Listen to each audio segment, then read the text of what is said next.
C'est la parole que nous avons dans un cantique d'adoration. Simplement ta volonté, disons habillé. Simplement ta volonté, simplement habillé. Simplement ta volonté, disons habillé. Simplement ta volonté. Simplement ta volonté. Ce n'est pas facile, oh, Rabbi, difficile à expliquer. Amen.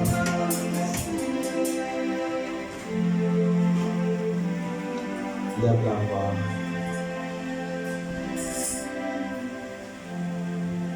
Dis à Jésus, je veux t'écouter ce matin.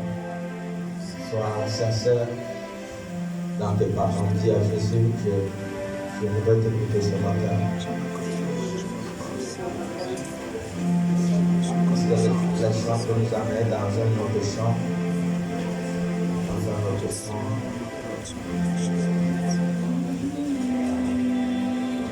Dis à Jésus. Nous t'avons appelé, il est descendu parmi nous. Nous t'avons appelé,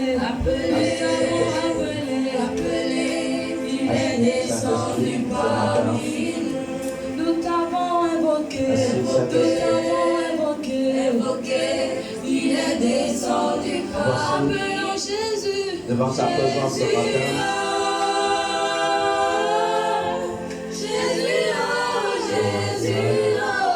Voici ce matin. Papa,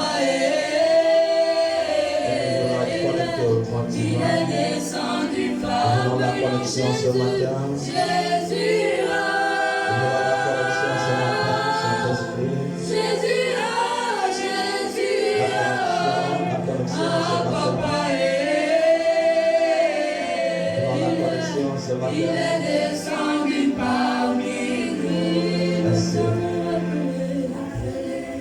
Merci Seigneur. Au nom de Jésus que nous avons prié. Amen. Asseyez-vous.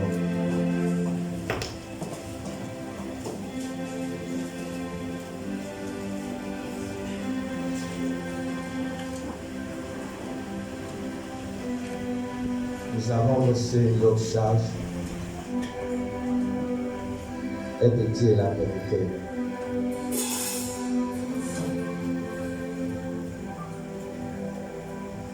Si nous ne disons pas la vérité, nous aurons des problèmes avec Dieu. Rien que la vérité. Ce matin, je voudrais conseiller à quelqu'un que peu importe la manière que la parole fait mal, c'est bien d'accepter la vérité. Peut-être avec quelqu'un qui est avec toi, qui te voit dans l'erreur et qui ne te dit pas la vérité. Si vous êtes avec des personnes dans un lieu de culte où on ne vous dit pas la vérité, on est en train de vous tuer à petit feu sans vous en rendre compte.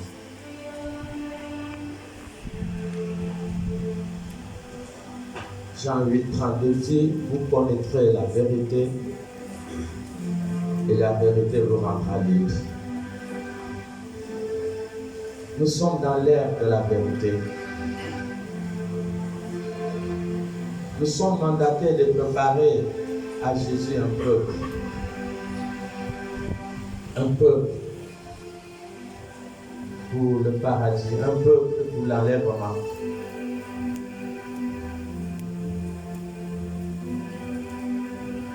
Et à un moment, nous serons un peu durs.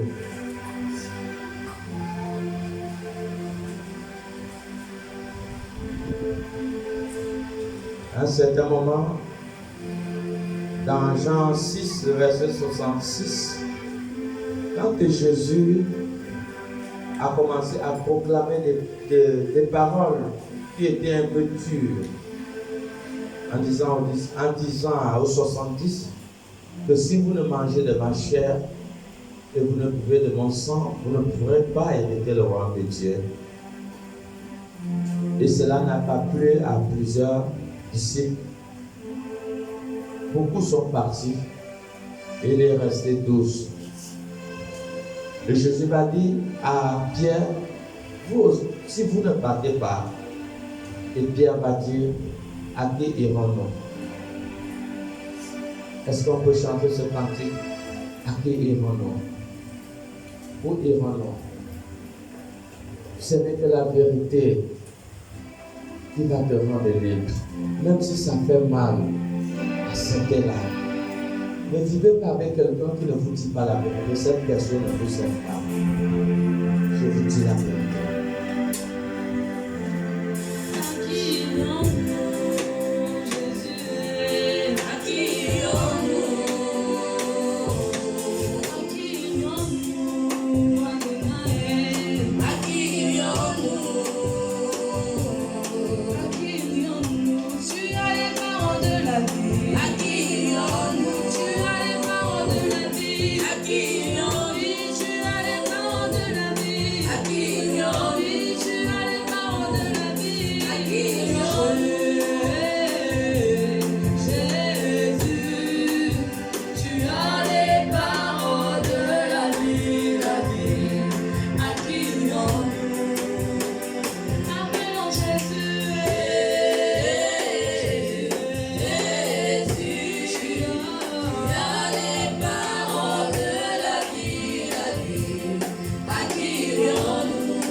Nous avons le thème ce matin, le temple de Dieu.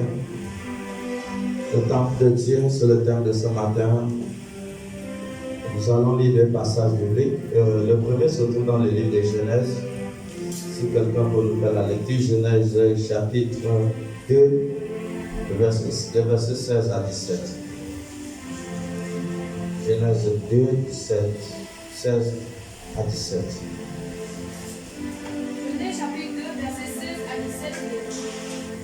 L'Éternel Dieu donna cet ordre à l'homme. L'Éternel Dieu donna cet ordre à l'homme. Tu pourras manger de tous les arbres du jardin. Tu pourras manger de tous les arbres du jardin. Mais tu ne mangeras pas de l'arbre de la connaissance du bien et du mal. Tu ne mangeras pas l'arbre de la connaissance du bien et du mal. Quand le jour où tu en mangeras, Le jour où tu en mangeras, tu mourras. Genèse 3, le verset 22 à 23.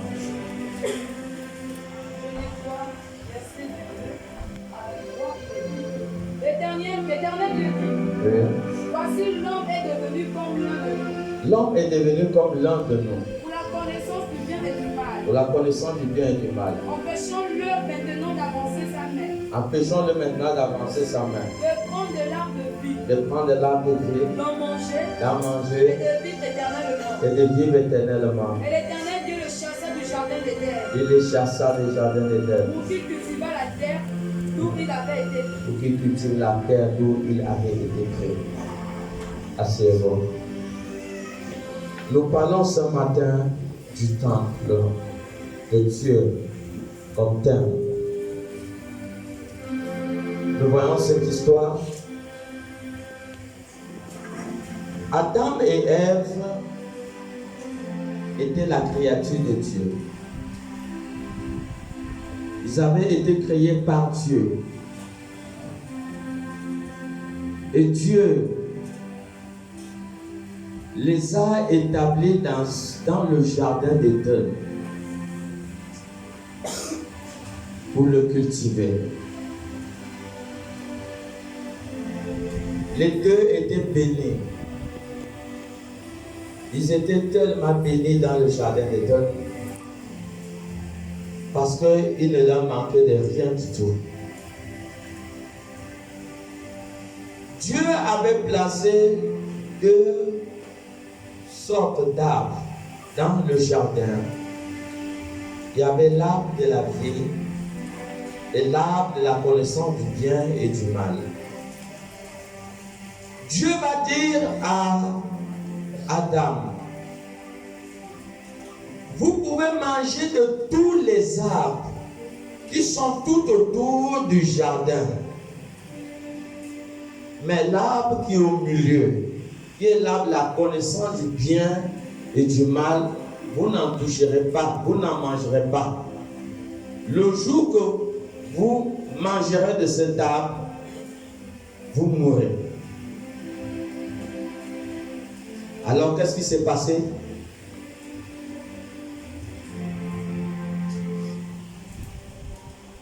Adam était libre. Dieu l'a créé libre. Il avait le choix, soit d'obéir à son Créateur, soit de désobéir à son Créateur. Et Adam a pris la décision de désobéir à Dieu.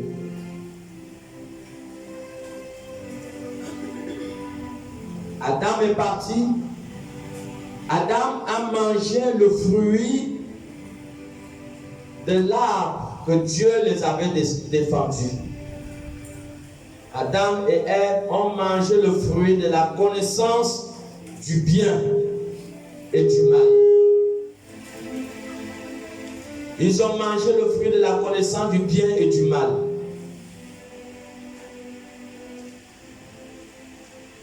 La Bible dit que leurs yeux s'ouvraient. Et ils se sont rendus compte qu'ils étaient nus.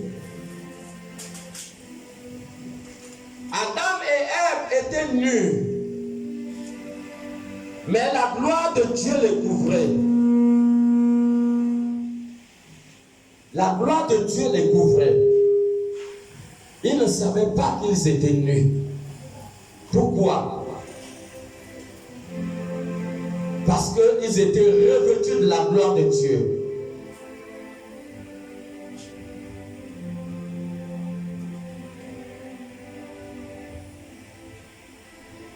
Les voici.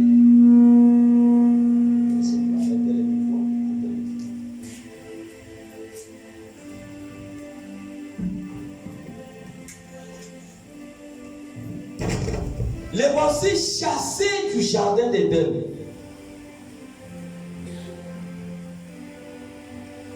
Lorsqu'ils ont mangé l'arbre de la connaissance du bien et du mal, et qu'ils se sont rendus compte qu'ils étaient nus, ils ont commencé à avoir honte. Et ils sont partis se cacher. Dieu vient. Dieu les appelle comme d'habitude, Adam, Adam. Tu es où? Adam me dit, Seigneur, je suis nu. Dieu lui dit, comment tu sais que tu es nu? Est-ce que tu as mangé le fruit de l'arbre que je t'avais défendu? Adam me dit, c'est la femme. Et la femme me dit, c'est le serpent. Et c'est comme ça que Adam et Ève ont été chassés du jardin. Pourquoi? Maintenant qu'ils avaient mangé la semence de la connaissance du bien et du mal, ils ne pouvaient plus toucher à l'arbre de vie. Est-ce que nous comprenons? Allons encore bien. Dans Genèse 3, le verset 22, vous allez voir Dieu dit, chassons-le pour qu'il ne touche pas à l'arbre de vie. Genèse 3, verset 22. L'Éternel Dieu dit, voici, l'homme est devenu comme l'un de nous. Il est devenu comme l'un de nous. Pour la connaissance du bien et du mal. La connaissance du bien et du mal. Empêchez-le maintenant d'avancer sa main Nous voyons, il dit empêchons-le maintenant d'avancer sa main, de prendre de l'arbre de vie, de prendre de l'arbre de vie, d'en d'en manger et de vivre éternellement. et de vivre éternellement. Regardons. Adam était privé de l'arbre de vie. Est-ce que nous comprenons? Pourquoi? Parce qu'il y avait déjà la semence du mal et du bien, du fruit qu'il avait mangé. Dans le fruit qu'il avait mangé, il y avait le mal et le bien. Et lorsque quelqu'un a le mal et le bien, tu ne peux plus toucher à l'arbre de vie. Tu ne peux plus toucher à l'arbre de vie. Voilà pourquoi nous voyons toutes les descendances, toute la descendance d'Adam et d'Ève sont sur l'effet de ce malheur. Toute la descendance d'Adam, vous regardez, vous verrez les hommes aujourd'hui. Les hommes font la même chose. Ils font le bien et ils font le mal. Ils font le bien et ils font le mal. Et en même temps, ils cherchent à avoir la vie. Ils cherchent à avoir la vie. Tu ne peux pas avoir la vie si tu fais le bien et le mal. Adam avait déjà la semence du bien et du mal. C'est la raison pour laquelle il a été chassé dans le jardin. Il n'avait plus droit à l'arbre de vie. Pourquoi? Parce que la semence du mal était déjà au-dedans de lui.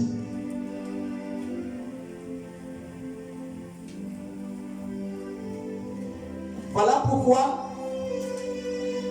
tant qu'il y a la semence du bien et du mal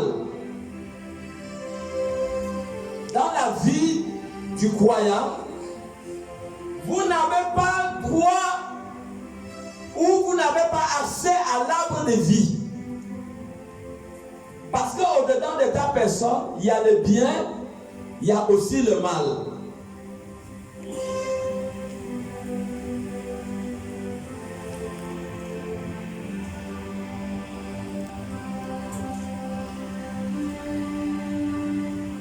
On ne peut pas marcher avec Dieu en faisant le bien et en faisant le mal. Tu marches avec Dieu, tu fais le bien et tu fais le mal.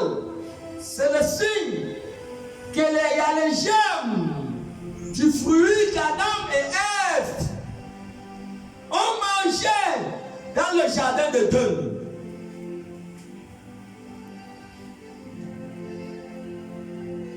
Parce que quand Dieu a créé Adam, Dieu n'a pas créé Adam pour connaître le mal. Dieu l'a créé pour connaître seulement le bien. Et voilà pourquoi il était revêtu d'une gloire qui l'empêchait de voir sa nudité. Adam n'avait pas été créé pour le mal. Le mal vient sur le fait qu'il a mangé le fruit. Voilà pourquoi vous verrez un petit enfant de 3 ans peut être nu devant vous. Cette petite fille, elle est nue devant, même s'il y a beaucoup de gens, hein, ça ne lui dit rien. Pourquoi? Et pourtant la petite fille, elle parle bien. Tu la vois même chez le malin, elle parle. Elle connaît l'argent. Mais elle ne connaît pas ce qu'on appelle voler. Hein. Elle ne connaît pas le mal. C'est la raison pour laquelle elle peut être nue devant les gens.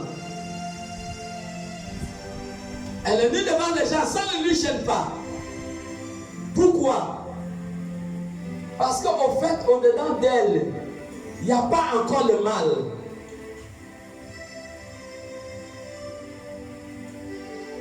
C'est juste un exemple. Le mal n'est pas encore développé au-dedans d'elle. Mais lorsqu'elle va grandir,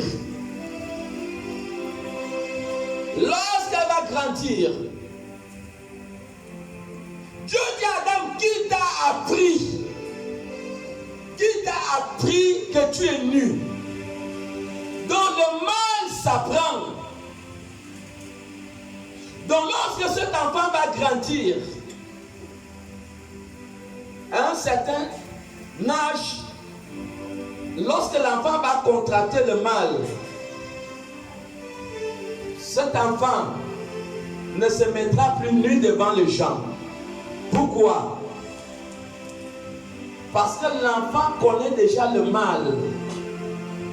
Et c'est la raison pour laquelle cet enfant ne pourra plus se tenir nu devant les gens.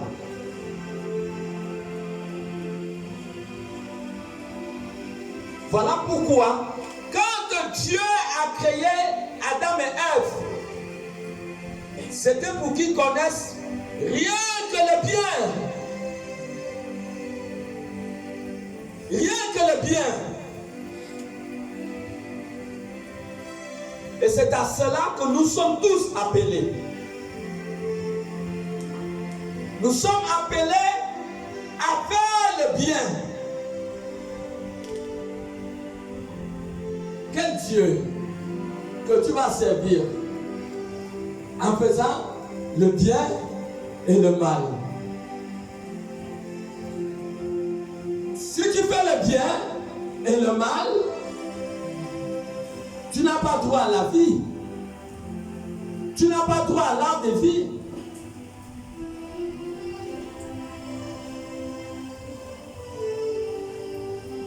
Si tu pries, tu es à l'église, tu fais le bien et tu fais le mal. Tu perds la vie. Même si la parole de Dieu t'est prêchée, tant qu'il y a la semence du mal au-dedans de toi, tu ne seras pas bénéficiaire de cette parole. Parce qu'il y a la germe du fruit qu'Adam et Ève avaient mangé depuis le jardin d'Éden.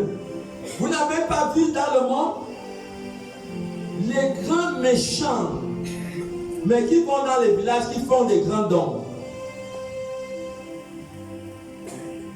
Les mauvais, mais qui font du bien aux autres. Comment être à l'église? On marche avec Dieu. On fait le bien et on fait le mal. Et on est dans l'église. Adam et Ève avaient la semence du bien et du mal. Genèse 2, Genèse 3, le verset 22 dit, Dieu dit, chassons-le pour qu'il ne touche pas à l'arbre de vie. Si nous sommes à l'église, nous sommes à l'église pour obtenir la vie éternelle. Mais si tu n'as plus droit à l'arbre de vie, qui est la parole de Dieu, ça veut dire que c'est un problème.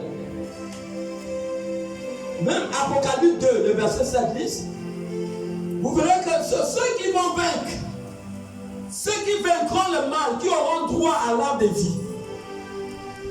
Apocalypse 2, 7. Il est dit que celui qui a des oreilles entende ce que l'Esprit dit aux églises. Celui qui a des oreilles entend ce que l'Esprit dit aux églises. À celui qui vaincra, je donnerai à manger de l'arbre de vie. Je donnerai à manger de l'arbre de vie qui est dans le paradis de Dieu. Celui qui vaincra, c'est celui-là qui a droit à l'arbre de vie. Et cet arbre de vie, ce n'est que la parole de Dieu. Jésus dit dans Jean 6, 48 que je suis le pain de vie. Quel Dieu que tu peux servir? Aujourd'hui tu fais le bien, demain tu fais le mal. Aujourd'hui tu fais le bien, demain tu fais le mal. Non! Marcher avec Dieu dans cette manière de faire obligatoirement perdre la vie. Ça te fait perdre la vie.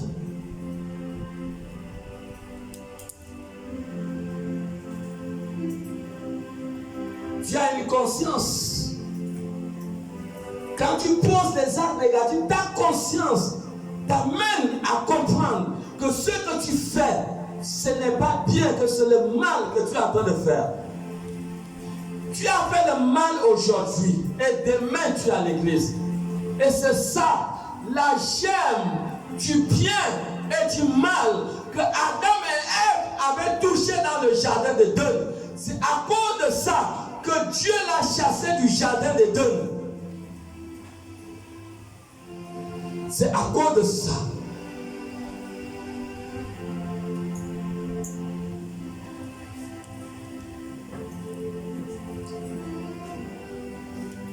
Pourquoi faire ça? Pourquoi aujourd'hui tu peux faire le bien? Demain tu fais le mal. Et tu es dans la présence de Dieu. Regarde ce qu'Ézéchiel dit. Ézéchiel 33, le verset 13.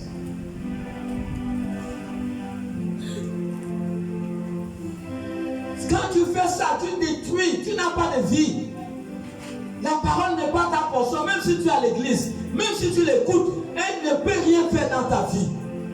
Arrête, lis d'abord Hébreux 4, le verset 2. Même si tu écoutes la parole, elle ne peut rien faire. Parce qu'il y a la gemme du fruit de la connaissance du bien et du mal. Et le fait qu'il y a la gemme du fruit de connaissance du bien et du mal, voilà pourquoi aujourd'hui, tu es chrétien qui fait le bien et tu fais le mal. Si tu fais le bien et tu fais le mal, tu es privé de l'arbre de vie. Et c'est ce que nous parlons ce matin. Hébreux 4, le verset 2. Il est dit, dans cette bonne nouvelle, nous a été annoncée. Cette bonne nouvelle nous a été annoncée. Aussi bien qu'à eux. Mais la parole qui leur fit annoncer. La parole qui leur fit annoncer ne leur servit à rien. Parce qu'elle ne trouva pas de la foi chez ceux qui l'ont cru. La parole qui a été annoncée, la parole peut être annoncée dans la multitude et ne pas servir à rien à plusieurs personnes. Est-ce que nous voyons pourquoi la parole de Dieu peut être annoncée et ne pas affecter quelqu'un? La parole peut ne pas servir à quelqu'un, à juste cette catégorie de personnes qui a la gemme de l'arbre de la connaissance du bien et du mal qu'Adam avait mangé et qui s'est transmis dans la vie de tous les hommes. Et tous les hommes ont la même mentalité. Ils font le bien et ils font le mal. Tous les hommes, regardez tous les hommes, que ce soit dans l'église, que ce soit dans le monde, vous verrez que tous ont la gemme de la connaissance du bien et du mal.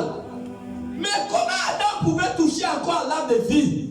S'il faisait le bien et il faisait le mal, il n'avait plus droit à l'arbre de vie. Ézéchiel 33, le verset 13.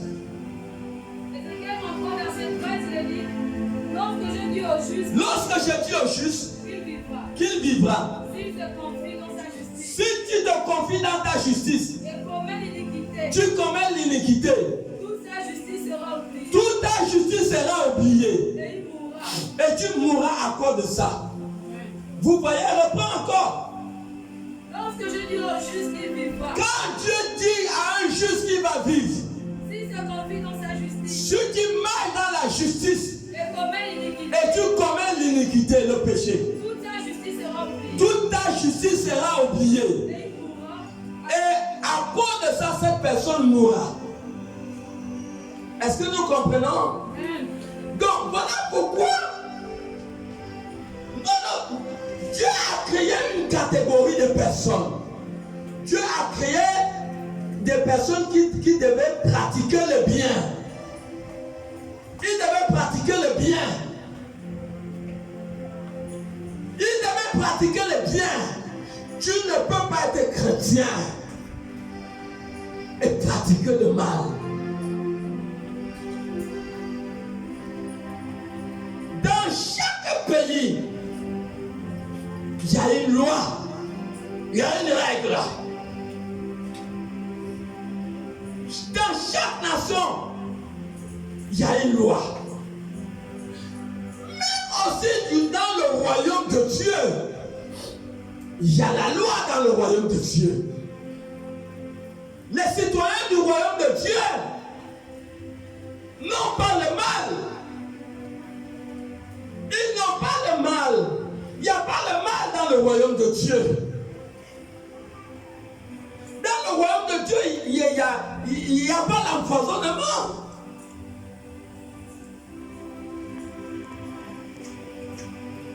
Dans le royaume de Dieu, il n'y a pas la sorcellerie.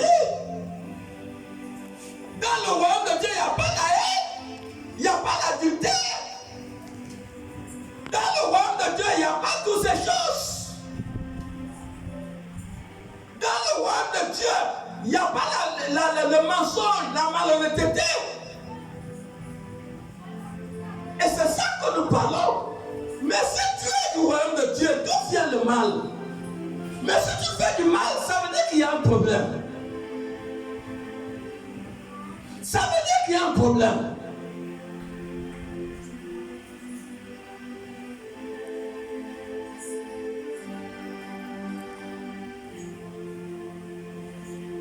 Proverbe 16, 17, qu'est-ce qu'il y a dedans? Ça veut dire qu'il y a un problème. Il y a quoi dedans? Proverbe 16, 17. Oui. Le chemin des hommes droits. Le chemin des hommes droits, C'est d'éviter le mal. c'est d'éviter le mal. Celui qui garde son âme veille sur sa voie. Celui qui garde son âme veille sur sa foi. Reprends encore. Le chemin des hommes droits. Le chemin des hommes droits, C'est d'éviter le mal. c'est d'éviter le mal. Celui qui garde son âme Celui qui garde son âme veille sur sa voie. veille sur sa foi. Mon Dieu, quand je sors le matin, je veille sur ma foi, ne même pas insulter quelqu'un. Je veille sur tout échange avec des personnes en longueur de journée. Je veille à ne pas faire quelqu'un du mal à longueur de journée. Pendant que je suis à traquage, je veille sur ma vie.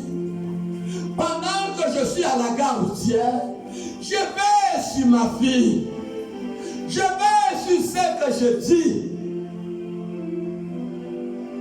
Je veille sur toute relation avec un homme et une femme. Je m'assure de ne pas être séduit. Je m'assure de ne pas être tombé. Je m'assure que tout échange d'argent soit fait dans la justice et dans la droiture. Je me rassure de respecter le plus petit. Parce qu'il y a une parole qui dit que le respect commence par soi-même. Je me rassure à ne pas frustrer quelqu'un en longueur de journée. Le chemin des hommes droits, c'est d'éviter le mal. Vous ne pouvez pas être dans l'église en faisant le bien, en faisant le mal. Vous êtes privés de l'arbre de la vie. Cette parole a été annoncée bien aussi à nous. Mais cette parole qu'il a fut annoncée ne leur servit de rien. Parce qu'elle ne trouvait pas de foi dans la vie de ceux qui l'écoutaient. En général, toutes les personnes qui font le bien et qui font le mal ont le problème de foi. Ils ont le problème de foi. Et ce qui fait que lorsque la parole de Dieu est proclamée, cette parole ne les fait pas effet. Cette parole ne réveille pas leur conscience. Cette parole ne les amène pas à être décisifs par rapport à certaines situations de leur vie. Cette parole ne leur sert à rien. Non. Déjà, si tu fais le mal, tu ne dis pas longtemps. Oui.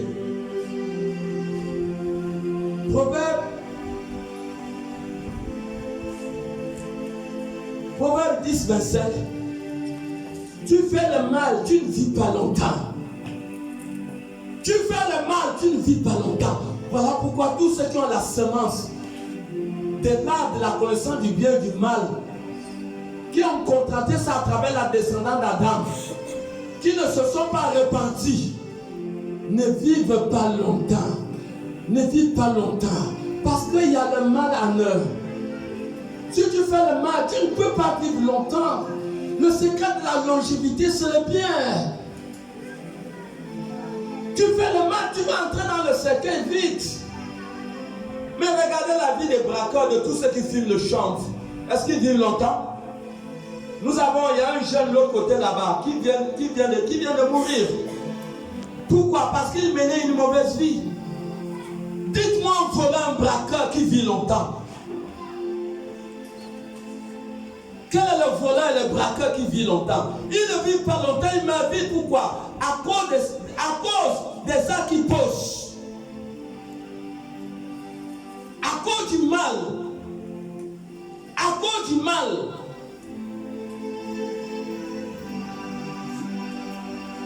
Attrape la ligne, nous avons Jacques 1, le verset 15. Quelle longue vie tu veux? Si on te pose la question, veux-tu vivre longtemps? Tu vas dire oui. Mais des actes sont contraires à ton besoin. Quand Dieu nous a envoyé la parole, au commencement était la parole était avec Dieu, et la parole était Dieu. En elle était la vie. Jean chapitre 1, le verset 1 à 4. En elle était la vie. Donc, la parole a les germes de la vie. Ça a les germes de la longévité. Ça a les germes de l'éternité. La parole de Dieu.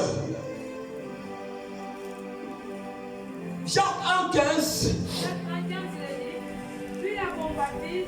Lorsque la convoitise. Lorsque quelqu'un fait de mauvaises choses. On compte le péché. Quand tu portes des actes négatifs dans la vie, ça produit dans ton corps ce qu'on appelle le péché. Continuez. Et le péché, étant consommé, lorsque le péché commence à se développer, produit la mort. Ça produit la mort. Voilà pourquoi vous allez entendre dans Romains 6, 23 que car le salaire du péché c'est la mort. Et le don gratuit de Dieu c'est la vie éternelle. C'est la vie éternelle. Mon Dieu, nous partons où? Vous ne marchez pas dans les quartiers? Vous ne voyez pas les photocopies des décès des personnes qui ont été votre collègue, des personnes qui ont été vos voisins? Quand vous voyez la photo de leur décès, ça ne vous dit rien? Vous, on part où? Qu'est-ce que l'homme a d'utilité sur la terre si ce n'est que de nous préparer pour la nouvelle Jérusalem céleste? Qu'est-ce qu'on en tire de cette terre? Quel est le bénéfice de l'homme sur la terre si c'est de nous préparer? Pourquoi faire le mal? Le mal produit quoi? Quel est le bénéfice que le mal produit dans la vie de quelqu'un? Qu'est-ce qu'on en tire comme bénéfice en faisant le mal, en offensant Dieu? Et c'est ça. Depuis des milliers et des millions d'années qu'Adam et Ève est mort. Mais le fruit qu'il a mangé continue à affecter les hommes. Et c'est pour ça que nous voyons les hommes qui font le bien et ils font le mal. Ils font le bien et ils font le mal.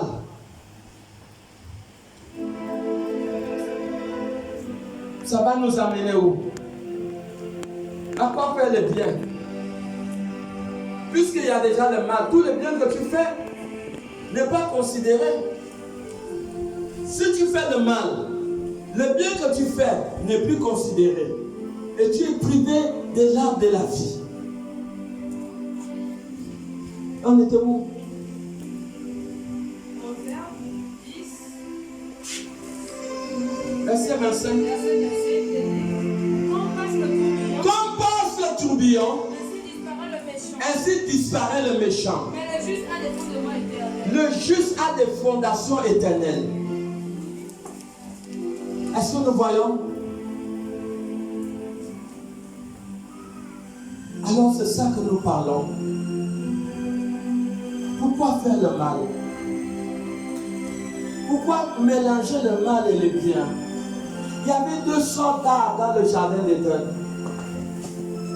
L'arbre de la connaissance du bien et l'arbre de la connaissance du mal et du bien. Il y avait l'arbre de vie et l'arbre de la connaissance du bien et du mal. Pourquoi faire le mal? Pourquoi tu fais le bien et tu fais encore le mal? Pourquoi? Pourquoi se détruire?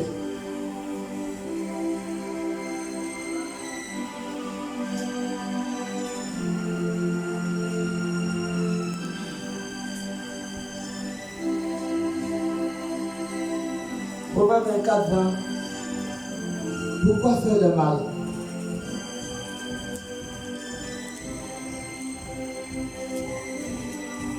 Proverbe 24, 20. Il est dit, quand il n'y a point d'avenir, Il y a point d'avenir pour celui qui fait le mal, pour celui qui fait le mal. la lampe des méchants s'éteint. La lampe des méchants s'éteint avant leur temps. Ça veut dire que ce sont des gens qui meurent avant leur temps. Reprends la lecture. Quand il n'y a point d'avenir, Il y a point d'avenir celui qui fait le mal, pour celui qui fait le mal. la lampe des méchants s'éteint. La lampe des méchants s'éteint. Tu ne peux pas vivre. Il y a des gens qui n'ont... Il y a des gens qui ne méritent pas la vie. Je ne sais pas si je peux dire ça d'une autre manière. Il y a des gens... Il y a des gens qui ne connaissent pas l'utilité de la vie. Ils ne connaissent pas l'importance de la vie.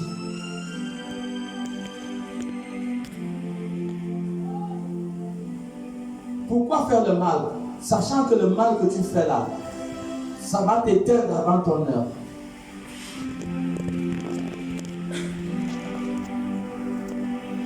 Pourquoi? Quand Dieu a envoyé l'homme, Dieu a établi des règles que nous devons respecter.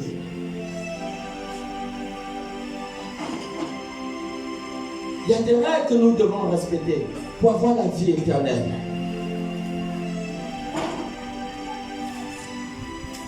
Voilà pourquoi l'enfant Jésus, Ésaïe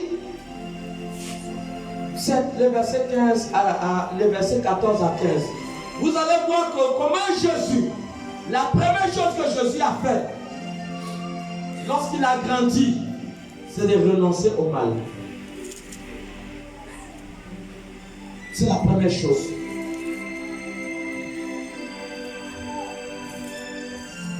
Oui. Ésaïe 7, verset 14 à 15. C'est pourquoi le Seigneur lui-même donnera ainsi.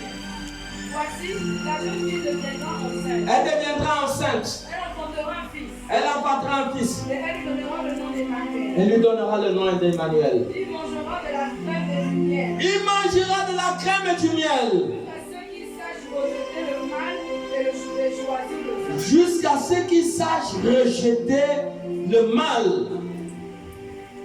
et choisir quoi? Le bien.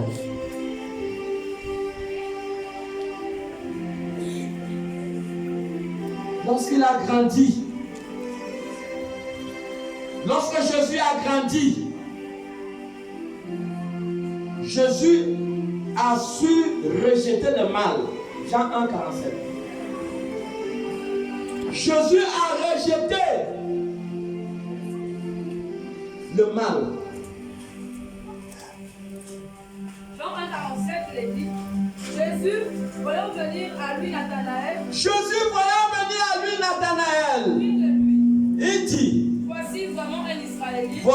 vraiment un Israélite dans lequel il n'y a point de faute. dans lequel il n'y a pas de faute. Donc il y a des personnes, oui, c'est possible. Ce ne sont pas des rêves. Il y a des gens auxquels il n'y a pas de faute. Même Zacharie, Élisabeth. Quand vous lisez leur histoire, vous voyez que c'était des gens qui étaient droits devant Dieu. S'ils l'ont été, nous aussi nous pouvons l'être. Nous pouvons l'être.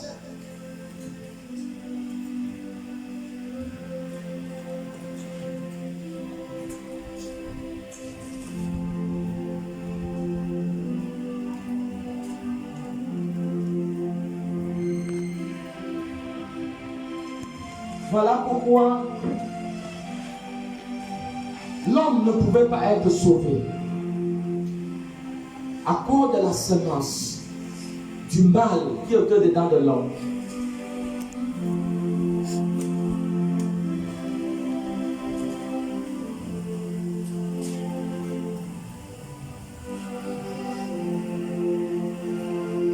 Il fallait que Jésus descende pour établir son temple sur la terre.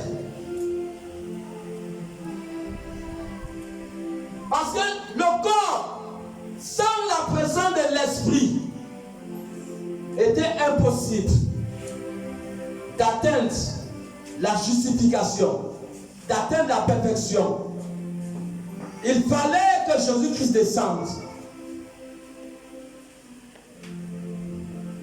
pour établir son temple.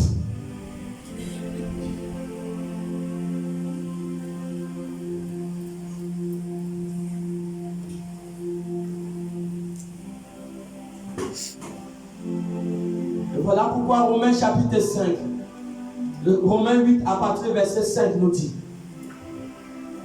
que ceux qui s'affectionnent aux choses de la chair vivent comment? Vivent dans la chair. Et ceux qui s'affectionnent aux choses de l'esprit vivent comment? Vivent dans l'esprit, vivent selon l'esprit. La préoccupation de la chair est mortelle, alors que la préoccupation des choses de l'esprit est la vie. C'est la vie.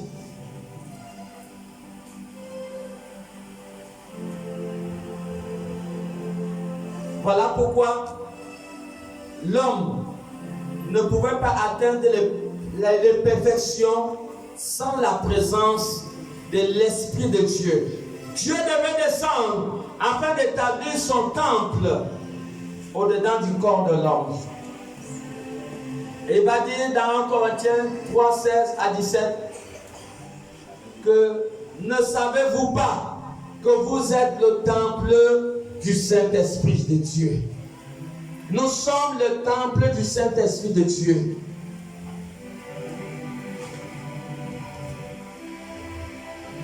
Parce que l'Esprit de Dieu habite en nous. Romains 8, le verset 11. Le verset 9. Romains 8, verset 9, il dit: pour vous ne vivez pas selon la chair. Vous ne vivez pas selon la chair, Mais selon l'Esprit. si du moins l'Esprit de Dieu habite en vous. Si du moins l'Esprit de Dieu habite en nous. Si quelqu'un n'a pas l'Esprit de Christ, Si quelqu'un n'a pas l'Esprit de Christ, il ne lui appartient pas. il ne lui appartient pas. Amen. Amen. Est-ce que quelqu'un comprend quelque chose? Nous sommes le temple du Saint-Esprit. Et l'Esprit de Dieu habite au-dedans de nous. Nous sommes le temple de Dieu.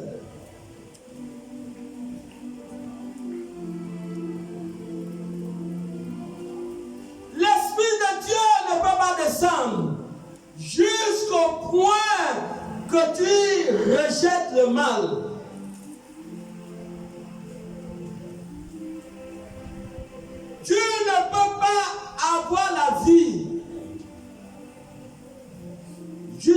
ce que tu comprennes que tu dois prendre la décision de te convertir.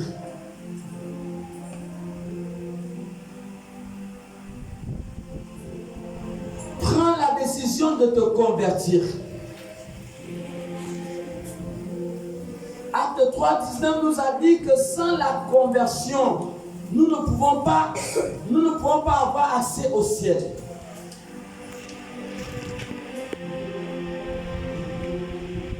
L'Esprit de Dieu ne peut pas descendre tant qu'il y a le mal. Il ne peut pas descendre.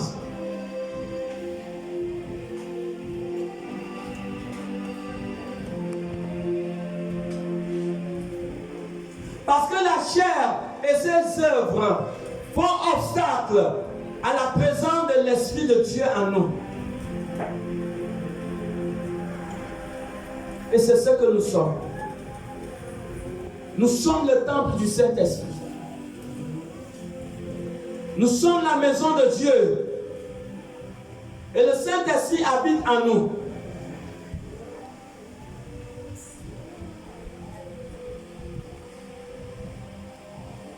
L'Esprit de Dieu habite en nous.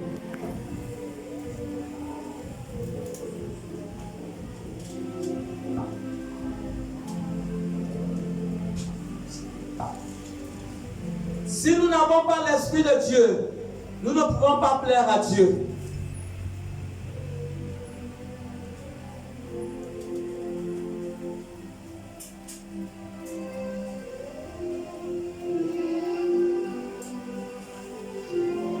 Lorsque l'Esprit de Dieu est descendu au-dedans de ton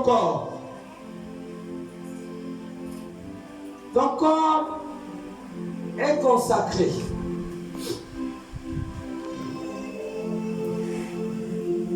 Ton corps est consacré pour les choses de Dieu, pour les choses du royaume de Dieu.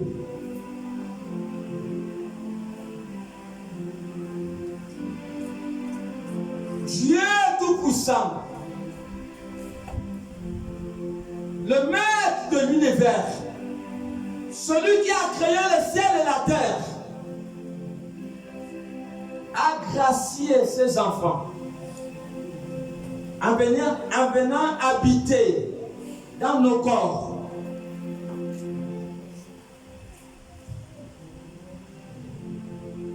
Alors, nous devons savoir que nous devons conserver ce corps. Nous ne sommes pas propriétaires de ce corps. C'est la maison de Dieu.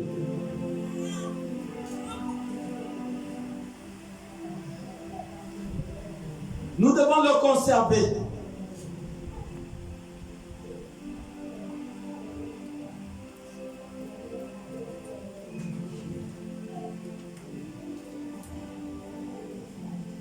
Parce que le dernier jour,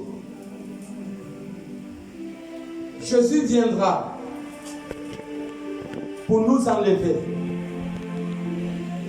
Jésus viendra pour nous enlever. Il viendra enlever ce véritable temple. Il viendra enlever les corps où lui-même réside à l'intérieur. Donc c'est le moment qu'il faut renoncer au mal. Nous devons renoncer au mal. Sinon nous sommes perdants.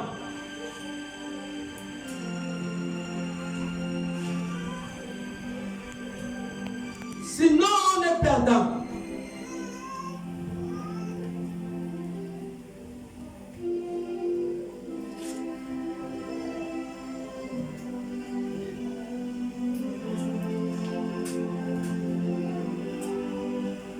Dieu nous a choisis avant la fondation du monde pour que nous soyons saints et irrépréhensibles devant lui. Nous sommes le choix de Dieu. Dieu nous a aimés. Nous sommes un peuple élu. Nous sommes un royaume de sacrificateurs pour Dieu. Et ce corps auquel il réside, nous devons le conserver pur.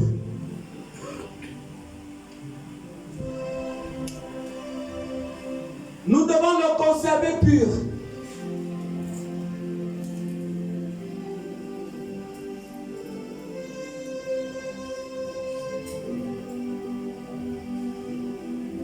L'Esprit de Dieu peut s'éteindre. Selon 1 Thessaloniciens 5, 19, il dit n'éteignez pas l'Esprit.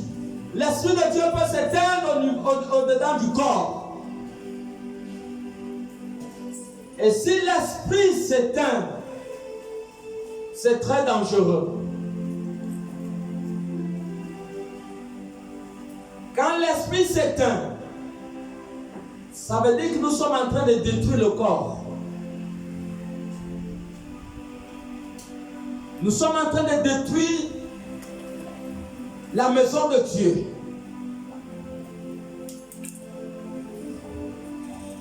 Et demain, nous devons nous attendre à quoi? À la destruction.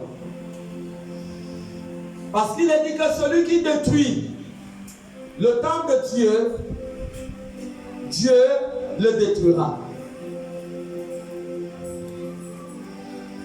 Celui qui détruit le temple de Dieu, Dieu va le détruire. Et c'est ce que nous sommes.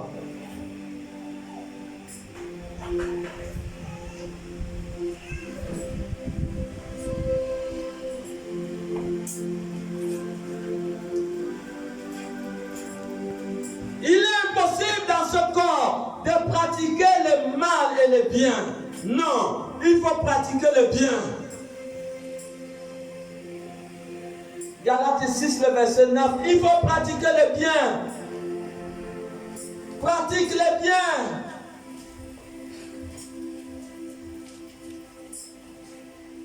Il faut pratiquer le bien. Galates 6, 9. Il est dit, ne nous lassons pas de faire le bien, car nous moissonnerons au temps convenable, si nous ne relâchons pas. Ne te lâche pas de faire le bien. Fais le bien.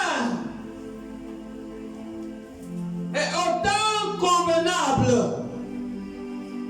tu vas moissonner le fruit. Fais le bien. Fais toujours le bien. Si tu es du royaume de Dieu, tu dois faire le bien. Si tu es du royaume de Dieu, ce n'est que le bien. Ce n'est que le bien. Partout où tu pars, tu dois faire le bien. Même si quelqu'un te provoque, tu dois faire le bien. Jésus n'avait jamais fait le mal.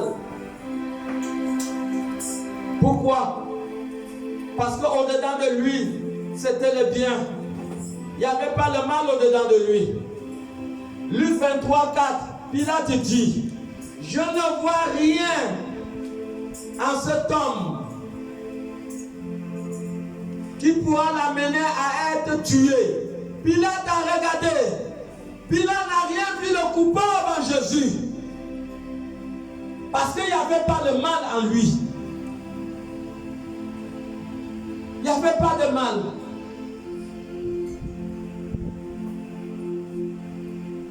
Personne ne sait quelle sera sa fin. Mais si la fin te trouve dans une situation de méchanceté, donc à la dernière seconde, permettras-tu d'avoir des problèmes devant le trône de Dieu?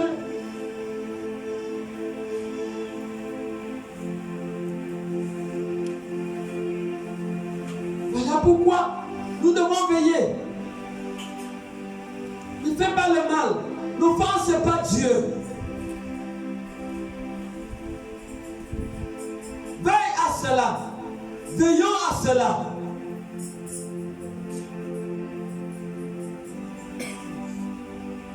Ton corps est la maison de Dieu. Comprends-le comme ça. C'est la demeure du Saint-Esprit.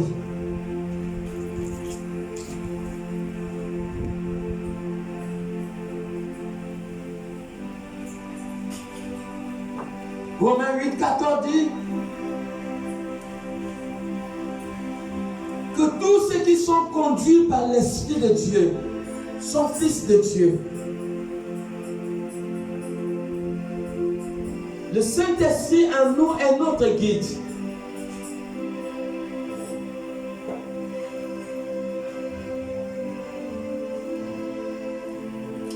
Jean 16, 13 dit qu'il nous conduira dans toute la vérité. C'est le Saint-Esprit. C'est lui qui nous guide. Si le Saint-Esprit est en toi, je t'assure que tu ne feras plus le mal. Si l'Esprit de Dieu est en toi, à la sortie de ce culte, tu dois être décisif. Tu dois être décisif. Tu dois prendre la bonne décision d'abandonner le mal.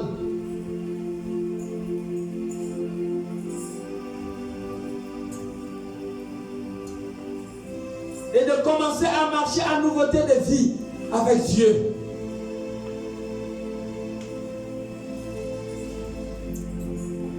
Pourquoi se perdre?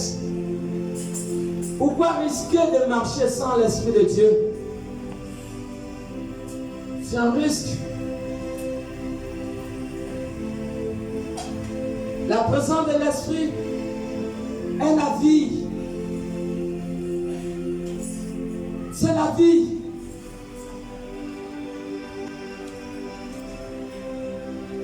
La présence de l'Esprit, c'est la gloire de Dieu en nous.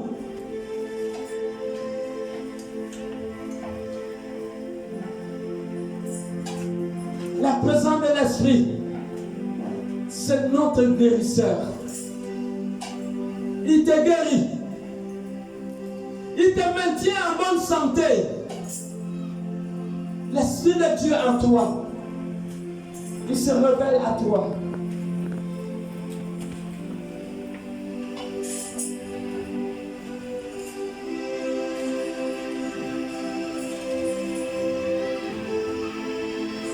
Tu es indestructible. On ne détruit pas le temple de Dieu.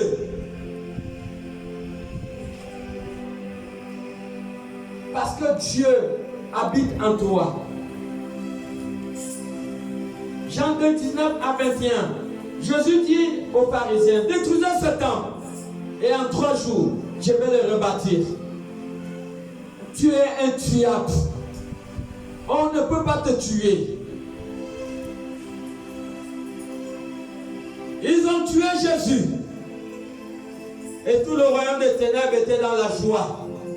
Mais ils ne savaient pas qu'il y a une surprise qui les attendait le 3e jour. Le 3e jour. Le 3e jour, la personne qu'ils ont tuée à Golgotha, il était en Galilée, en présence de plus de 500 personnes vivantes. Et c'est ce que tu as. C'est ce que tu es. Je dis encore, c'est ce que tu es. On ne peut pas te tuer. Est-ce que tu le crois? Quel est le sorcier qui peut te tuer?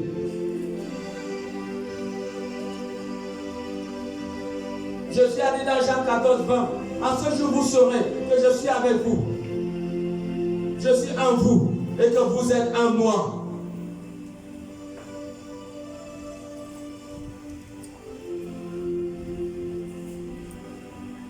Le lieu d'adoration.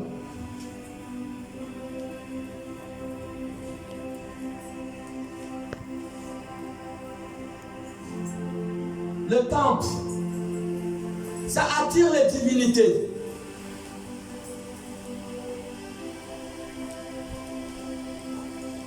Quand on a était quelqu'un qui posait des bonnes actions. Mais un jour, il fallait qu'il soit revêtu de l'esprit. Et les anges lui visitaient le temple, le lieu qui attire les divinités. C'est ce que nous sommes.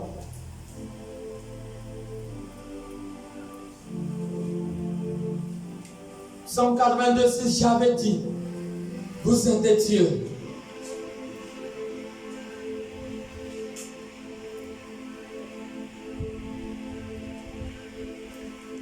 Ce n'était que par la présence de l'Esprit que la semence du fruit de l'arbre, la connaissance du bien et du mal, devait être détruite en l'homme.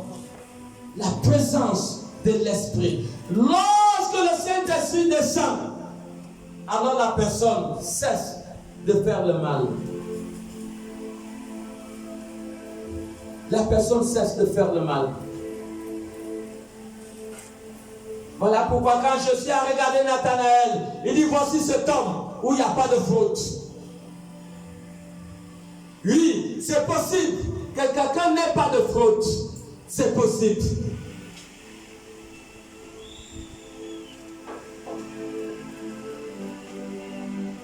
La force de tout homme dépend de la présence de l'Esprit de Dieu en lui.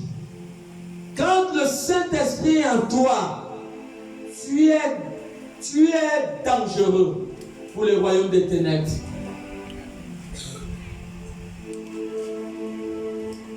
C'est la clé du succès. La clé de la sécurité. Le Saint-Esprit. Celui qui te convainc du mal. Il t'amène à ne pas poser des actes qui vont offenser Dieu.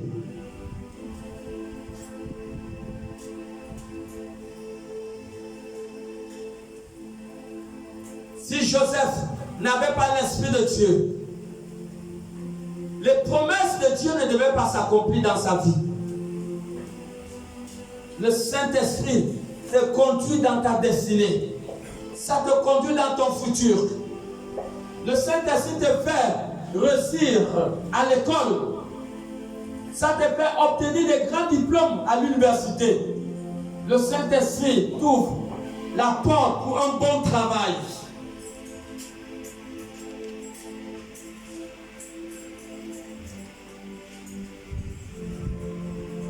Le Saint-Esprit te prépare un bon futur.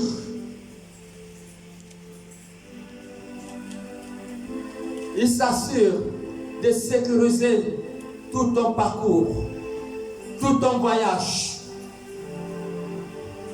sur la terre. Exode 23, le verset 20 dit, j'enverrai mon ange. Il dit, j'enverrai mon ange, il te protégera.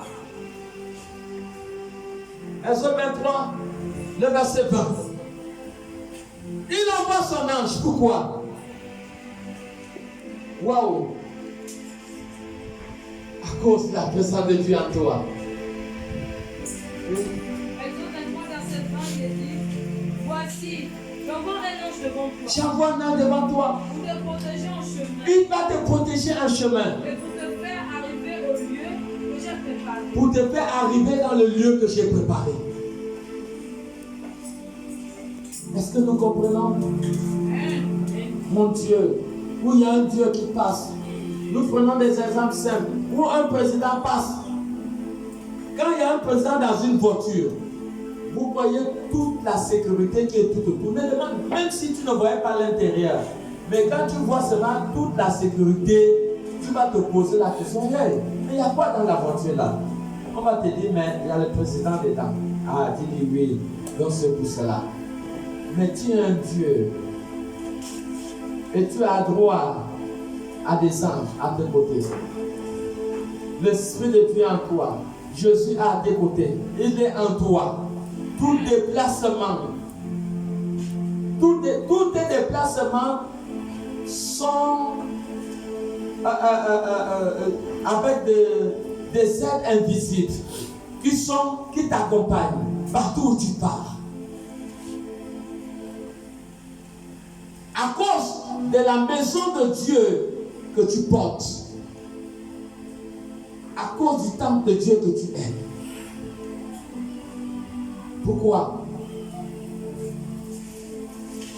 Parce que tu as pris la décision de renoncer au mal. La clé du succès, c'est la présence de l'Esprit au-dedans d'un croyant. La présence de l'Esprit. S'assurer bien que le Saint-Esprit est en moi. Vous savez, c'est très facile de savoir si tu as le Saint-Esprit ou pas. Si vous voyez la gemme du fruit de l'arbre de la connaissance du bien au-dedans de ta vie, que tu vois que tu viens à l'église, tu fais le bien et tu fais le mal. Ça veut dire que la gemme est là. Le Saint-Esprit ne peut pas être où il y a le mal. Nous tous, nous le savons. Il ne peut pas être là. Lorsque Samson a perdu l'esprit, il ne savait pas que l'esprit l'avait déjà dit au revoir. Il a éteint l'esprit.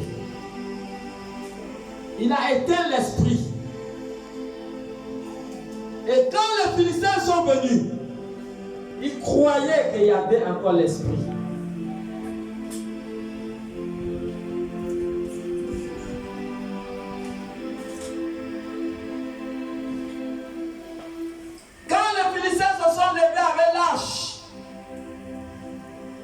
Ils croyaient que Dieu était avec eux.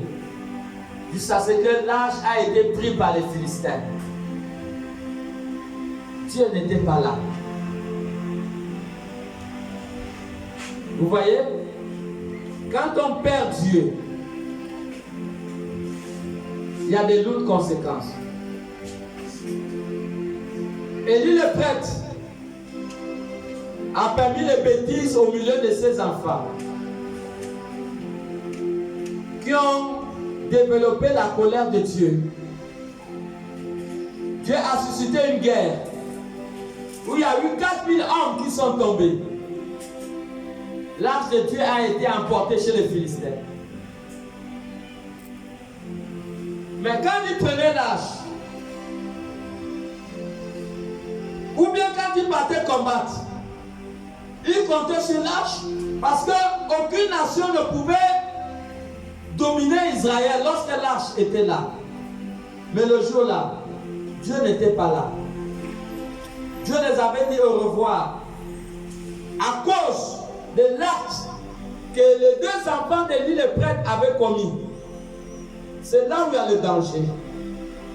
Même Moïse a dit à Dieu dans Exode 33 que Seigneur, si tu ne pars pas avec nous, je ne partirai pas. Je vous assure que Matthieu 16, 26 dit que à quoi sert-il à un homme de gagner le monde si personne n'a? Ça sert à quoi d'être à l'église si on n'est pas sauvé? Dimanche passé, nous avons dit que la mort peut nous arriver à n'importe quel moment. Pourquoi la mort te trouvait alors que tu as mes accords avec Dieu, alors que tu venais à l'église? Ça sert à quoi? Les choses de la vie. Ça sert à quoi? Pourquoi ne pas abandonner? Ça c'est la chair. Pourquoi pas abandonner le mal? Pourquoi pas abandonner le mal, même si on souffre? Même si c'est la personne qui nous donne, qui nous nourrissait. Parce que je suis en mauvaise relation avec quelqu'un, une relation peut-être qui ne plaît pas à Dieu. Pourquoi ne pas souffrir pour être sauvé, pour être en harmonie avec Dieu? Qu'est-ce qui peut compter dans les affaires de la vie d'une relation bonne avec Dieu? De ça, quand ta relation est bonne avec Dieu, tu te réveilles le matin avec la joie. Tu es content. Tu es content, pourquoi? Parce que ta relation est bonne avec Dieu.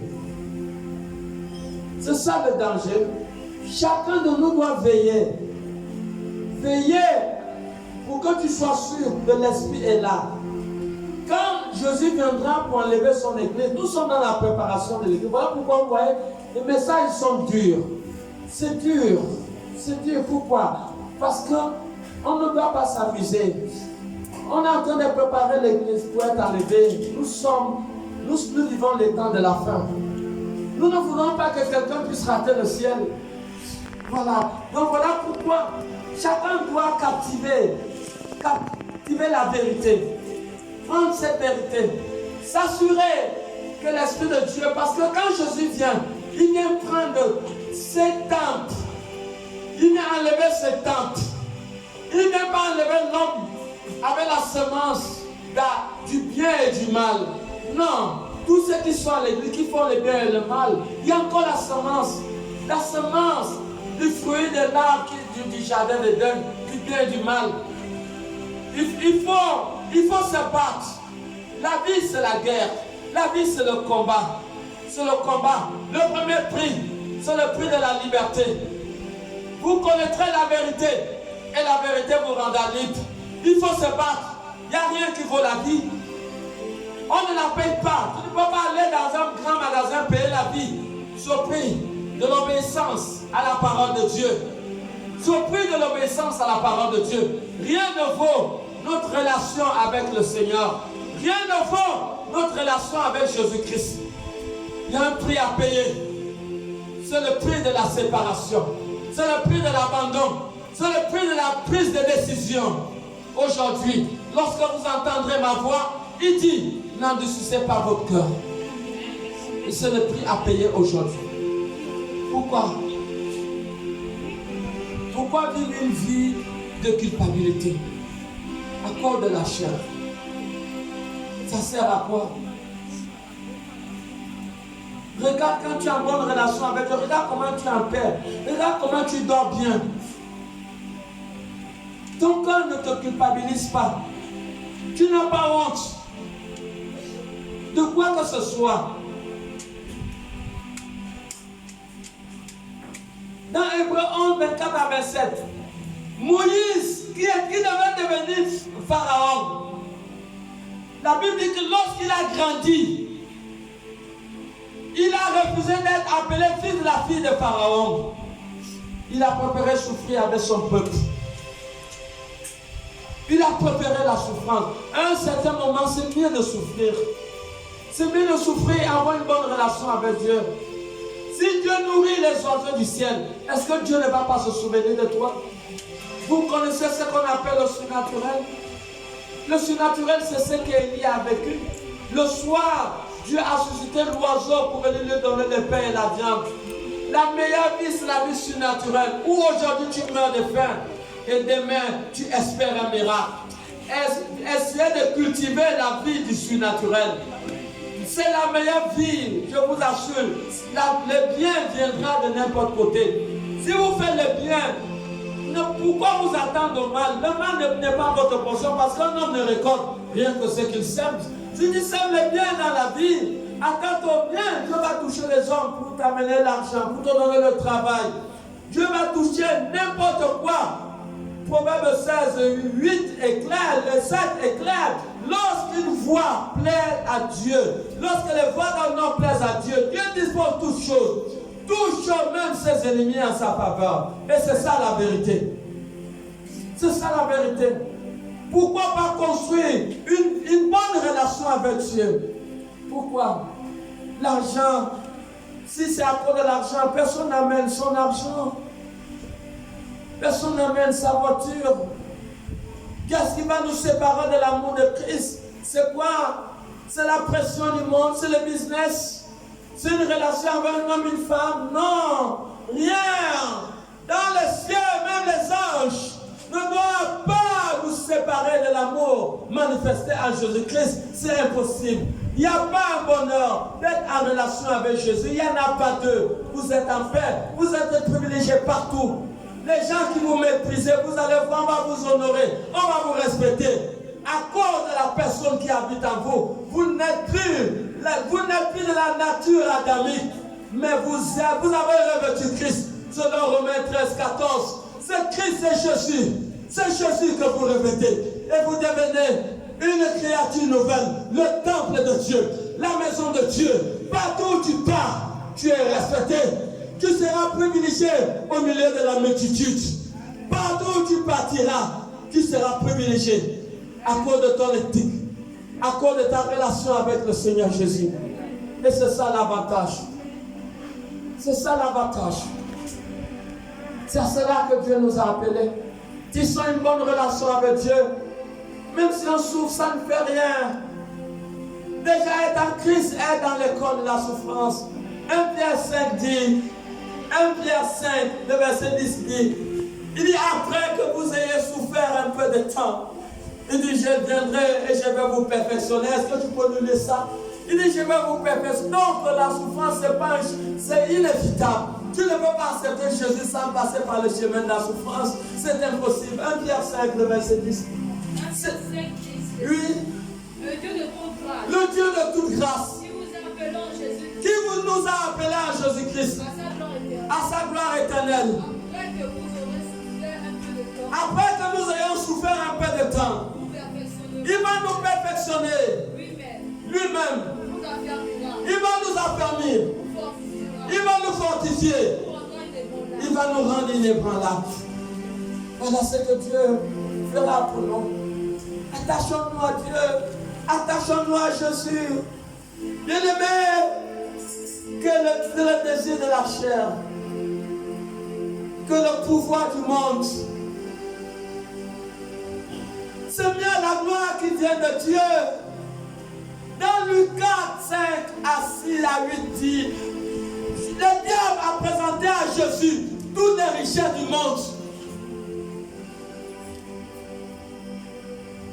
Il lui a présenté les richesses du monde.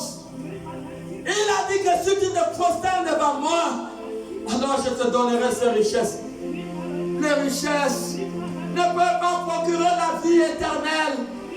À quoi bon d'être riche et quand la personne meurt, il perd son âme, il perd le paradis pour aller finir son éternité, son séjour dans les lieux de tourment. À quoi la vie? Voilà les autres qui étaient avec nous. Nous voyons leurs photos collées au mur. Nous voyons le décès de tel, le décès de tel. Ils ne sont pas plus meilleurs que nous, simplement Dieu nous accorde encore un peu de temps la grâce du souffle de vie. Préparons-nous pendant ce petit temps que personne ne rate le ciel à cause des affaires de la terre. La terre est pour un temps et nous allons vers l'infini. C'est maintenant qu'il faut prendre la bonne décision. La bonne décision de marcher avec Jésus. De faire, de consacrer ton corps pour le temple de Dieu. C'est ce que nous devons faire. J'encourage tout un chacun à être fort, à être courageux et à avoir la foi.